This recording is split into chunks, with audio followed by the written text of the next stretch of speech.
Saudaraku, saya mengajak kita semua membaca firman Tuhan dari Yohanes pada pasal 19 ayat yang ke-30. Yohanes pada pasal 19 ayat yang ke-30. Demikian firman Tuhan. Sesudah Yesus meminum anggur asam itu, berkatalah ia, "Sudah selesai." Lalu ia menundukkan kepalanya dan menyerahkan nyawanya. Yang berbahagialah setiap orang yang mendengar dan melakukan firman Tuhan. Amin. Hari ini saya menyampaikan renungan singkat bagi kita dengan judul "Sudah Selesai". Apa yang sudah selesai? Yang sudah selesai adalah apa yang sudah dikerjakan Kristus. Rencana Allah Bapa bagi dunia ini, yaitu penebusan dalam Kristus Tuhan, sudah selesai. Kata "sudah selesai" yang dikatakan oleh Yesus Kristus di sini bukanlah suatu kata di mana dia menyerah. Bukan seperti seorang petinju yang sudah menyerah dan angkat tangan selesai minta ampun untuk tidak dipukuli. Tapi kata "sudah selesai" di sini bermakna bahwa karya penebusan itu sudah selesai di dalam Kristus Tuhan. Dia menanggung hukuman dan dosa kita demi penebusan kita dan demi keselamatan kita. Sedikitnya ada 3 arti kata selesai dalam bahasa Inggris yang dari kata Yunaninya telestai, dari kata dasar teleos. Kata pertama adalah finish, kata kedua adalah perfect, dan kata ketiga adalah complete. Saudaraku yang Tuhan Yesus kasihi, sudah selesai itu berarti bahwa semua karya penebusan itu selesai. Perfect, sempurna, itu berarti bahwa karya penebusan itu sempurna, tidak perlu ditambah lagi dengan apapun. Sudah komplit itu berarti sudah genap, tidak ada lagi sesuatu yang perlu ditambahkan ke sana. Yesus telah mengerjakan karya penebusan itu. Sudah selesai itu berarti bahwa penghapusan dosa dalam Kristus Tuhan sudah selesai, baik yang pada masa lalu, dosa waktu lampau, dosa yang akan terjadi sekarang dan juga yang akan datang, itu ditanggung dalam Kristus Tuhan. Saudara boleh membuka dalam 1 Petrus 2 ayat 24 atau Yeremia 33 ayat yang ke-6.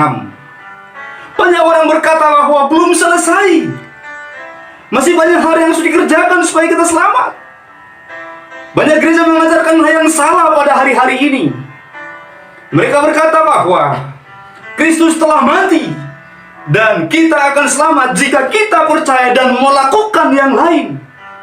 Jika kita melakukan kebenaran, melakukan kebaikan, memberikan perpuluhan, memberikan diri dibaptis dan lain sebagainya.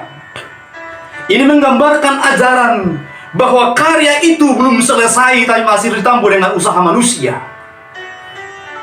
Ini menggambarkan bahwa karya Kristus dalam penebusan itu belum sempurna tapi harus disempurnakan oleh pekerjaan manusia. Itu adalah ajaran yang salah.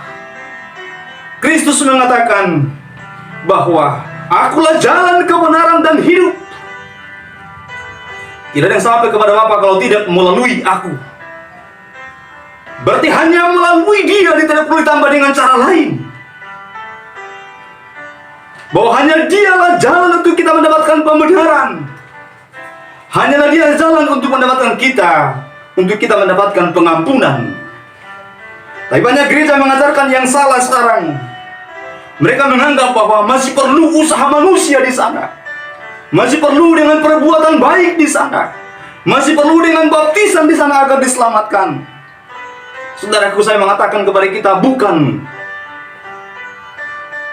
Jangan kita berpikir bahwa air itu menyucikan kita.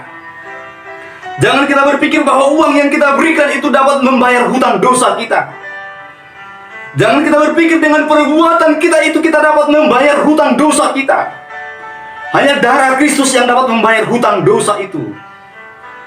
Hanya pengorbanan itu satu-satunya yang dapat menyucikan dan menguduskan kita. Itu yang dapat memberikan kita keampunan. Jadi apakah kita tidak berbuat baik? Perbuatan baik harusnya adalah buah dari kebenaran. Perbuatan baik harusnya itu adalah buah setelah kita percaya kepada Kristus. bukan supaya kita diselamatkan, tetapi suatu hasil yang kita dapatkan dari karya Kristus itu yang mengubah hidup kita. Jangan dibalik. Saudaraku, hari ini kita merenungkan firman Tuhan bahwa sudah sempurna. Jangan kita merusak yang sempurna itu dengan usaha kita yang sia-sia. Yang kedua yang kita renungkan dari bagian ini adalah apa yang sudah selesai, apa yang sempurna, apa yang sudah komplit. Yang sudah komplit itu bukan hanya penghapusan dosa, tapi juga bahwa Dia menanggung sakit penyakit kita dalam dirinya. Sakit penyakit kita dalam Kristus Tuhan. Yesaya 53 ayat 5, oleh bilur-bilurnya engkau disembuhkan.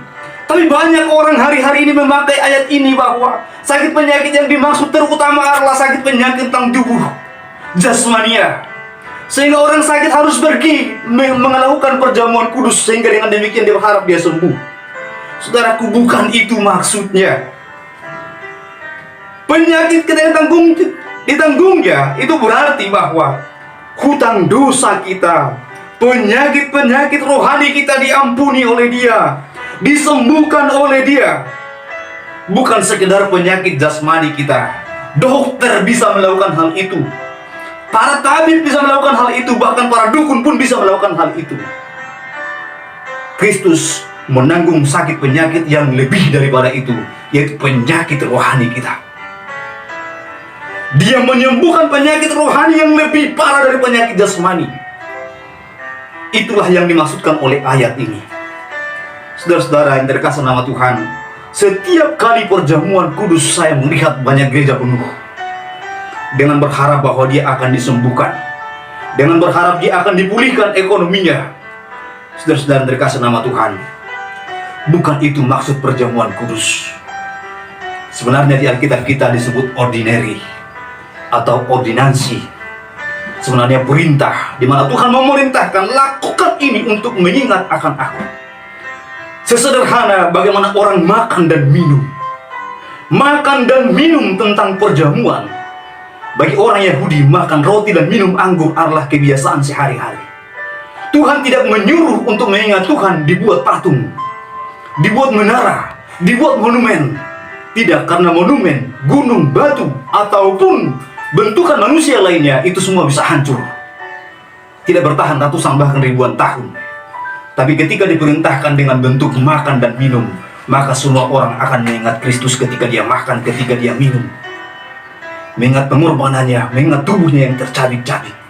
Itulah tujuannya, bukan supaya engkau disembuhkan, bukan supaya engkau kaya raya, bukan supaya rumahmu laku dijual, tapi supaya engkau ingat Yesus telah mati bagimu, supaya engkau ingat bahwa Yesus telah berkorban bagimu, bahwa darahnya telah tercurah bagimu, bahwa tubuhnya tercabik-cabik bagimu. Dan dengan demikian engkau harus hidup mengucap syukur dan berserah kepada Tuhan. Itu adalah korban yang sempurna. Itu adalah pemberian yang terbaik yang Tuhan boleh berikan kepada kita. Dan itu sudah selesai, tidak perlu ditambah dan dikurang lagi. Itu sudah genap, jangan ditambah dan jangan dikurang lagi. Banyak gereja sekarang mengajarkan supaya selamat harus melakukan A, B, C, dan D. Tapi Kristus hanya mengajarkan percayalah kepadaku. Anda lalu percaya siapa? Para pendeta yang mengajarkan yang berbeda dengan ajaran Kristus? Apakah Anda percaya kepada Kristus sendiri? Sudah selesai. Ini juga berarti bahwa Allah telah menyelesaikan di dalam Kristus, mematahkan kuasa hukum Taurat. Taurat membuat kita untuk kita tunduk dan takut, membawa kita kepada penghukuman. Tapi anugerah Allah di dalam Kristus Tuhan telah menyelesaikan kutuk hukum Taurat itu. Galatia 3 ayat yang ke-13. Saudara-saudaraku yang terkasih nama Tuhan, oleh karena itu, percayakan hidupmu kepada Tuhan. Yesus telah mati bagimu. Yesus telah menyelesaikan segalanya bagimu. Pengorbanan yang sempurna demi penebusanmu. Dia adalah korban yang sempurna menggantikan engkau di kayu salib. Dia mati bagimu. Saudara-saudara, di Kapel Sistine Roma ada banyak pahatan yang disebut karya maestro luar biasa Michelangelo. Salah satunya adalah pahatan Pieta yang para tokoh seniman besar dunia mengatakan adalah karya yang sangat luar biasa hebatnya. Dan para komentator berkata inilah karya yang sangat sempurna, karya yang sangat hebat. Lalu bagaimana kira-kira jika ada seorang yang datang amatiran, orang yang bahkan tidak tahu cara memegang pahat dan palu, dan berkata, saya ingin menyempurnakan pahatan ini, saya ingin memperindah, membuat sentuhan sedikit pada pahatan ini. Apa yang akan terjadi? Saya percaya pahatan itu akan rusak luar biasa. Mengapa? Karena sesuatu yang sangat luar biasa indahnya, yang sudah sangat sempurna, lalu dirusak oleh orang yang tidak tahu, dirusak oleh orang yang tidak berkompeten, dirusak oleh orang yang tidak mampu melakukan tugas itu. Dan pada akhirnya pahatan yang sangat luar biasa itu akan rusak, fatal dan luar biasa. Saudaraku, Kristus telah mengerjakan karya penebusan, penyelamatan di kayu salib, dan dia berkata, sudah selesai, sudah sempurna. Dia berkata sudah komplit. Dikatakan sudah genap. Berarti genap apa yang dinubuatkan firman Tuhan dalam perjanjian lama. Sudah lengkap semuanya. Tidak perlu lagi ditambah dan dikurang. Keselamatanmu adalah percaya kepada Kristus karena pengorbanannya. Tidak perlu ditambah dan dikurang daripada ajaran itu. Itu sudah lengkap. Jangan engkau merusak, jangan engkau mengacaukan apa yang telah dibuat bagus dan bahkan indah oleh Tuhan. Saudara-saudaraku yang Tuhan Yesus kasihi, renungkanlah. Sungguh Kristus telah rela mati menebus dosa kita semua. Selamat merayakan Jumat Agung. Tuhan Yesus memberkati kita semua. Amin.